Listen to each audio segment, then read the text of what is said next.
Hi, എല്ലാവർക്കും നമസ്കാരം. നമ്മളുടെ ഒരു പുതിയ വീഡിയോയിലേക്ക് എല്ലാവർക്കും സ്വാഗതം. കോൾഡും ചുമയൊക്കെ ആയി സൗണ്ടിന് കുറച്ച് പ്രശ്നം ഉണ്ടായിരുന്നു. അതുകൊണ്ടാണ് നമ്മൾ കുറച്ച് ദിവസമായിട്ട് വീഡിയോകളൊന്നും വരാതിരുന്നത്. അപ്പോൾ ഇന്നത്തെ വീഡിയോ എന്ന് പറഞ്ഞാൽ കുക്കിംഗ് അല്ല, നമ്മൾ അടുക്കളയിൽ നിന്നിട്ടുമല്ല, നമ്മൾ പുറത്തേക്ക് ഇറങ്ങിയിട്ടുള്ളൊരു വീഡിയോ ആണ്.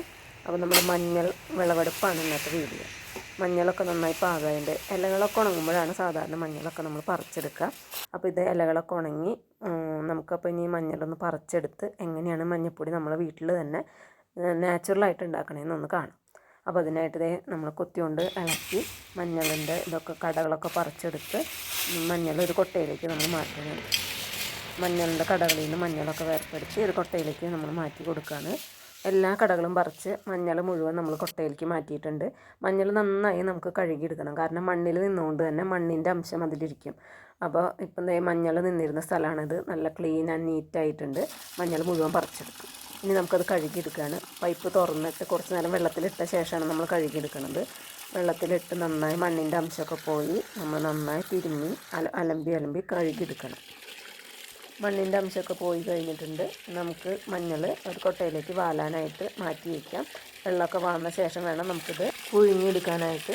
ഇത് പുഴുങ്ങിയിട്ടാണ് പൊടിപ്പിക്കുന്നത്. അത് മാത്രമല്ല, നമ്മൾ ആവിയിലാണ് പുഴുങ്ങണത്. വെള്ളത്തിൽ പുഴുങ്ങുന്ന ആൾക്കാരുണ്ട്. വെള്ളത്തിൽ പുഴുങ്ങുമ്പോൾ ഇതിൽ കുർക്കുമിൻ്റെ അളവ് കുറച്ച് നഷ്ടപ്പെടും. അതുകൊണ്ട് എല്ലാ പ്രാവശ്യവും ഞങ്ങൾ ആവിയിലാണ് പുഴുങ്ങാറ്. ഇനി നമുക്കൊരു പാത്രം അടുപ്പത്ത് വെച്ച് ആവി വരുമ്പോൾ കുറച്ച് മഞ്ഞൾ ഇട്ട് കൊടുക്കാം.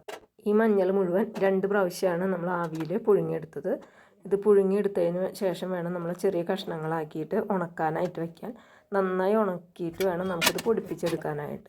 നമ്മളതുകൊണ്ട് തന്നെ പുഴുങ്ങിയെടുത്തതിന് ചെറിയ കഷ്ണങ്ങളായിട്ടാണ് ഉണക്കാനായിട്ട് വയ്ക്കുന്നത്. വേഗം ഉണങ്ങി കിട്ടാൻ വേണ്ടിയിട്ടാണ് ഇങ്ങനെ ചെയ്യുന്നത്.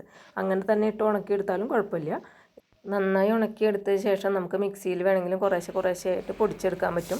ഉണങ്ങിക്കഴിയുമ്പോൾ മഞ്ഞൾ നന്നായി ചുങ്ങി വരും. അപ്പോൾ നമ്മൾ അത്രയൊന്നും നമുക്ക് ഉണ്ടാവില്ല.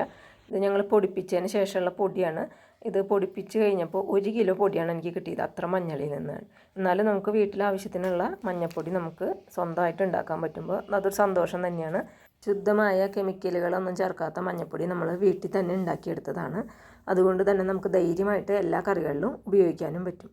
അപ്പോൾ ഇന്നത്തെ വീഡിയോ ഇതാണ്. എല്ലാവർക്കും ഇഷ്ടപ്പെട്ടെങ്കിൽ ലൈക്ക് ചെയ്യാനും ഷെയർ ചെയ്യാനും മറക്കരുത്. അതുപോലെ തന്നെ സബ്സ്ക്രൈബ് ചെയ്യാതെ കാണുന്ന കൂട്ടുകാരെല്ലാവരും സബ്സ്ക്രൈബ് ചെയ്ത് സപ്പോർട്ട് ചെയ്യാനും മറക്കരുത്.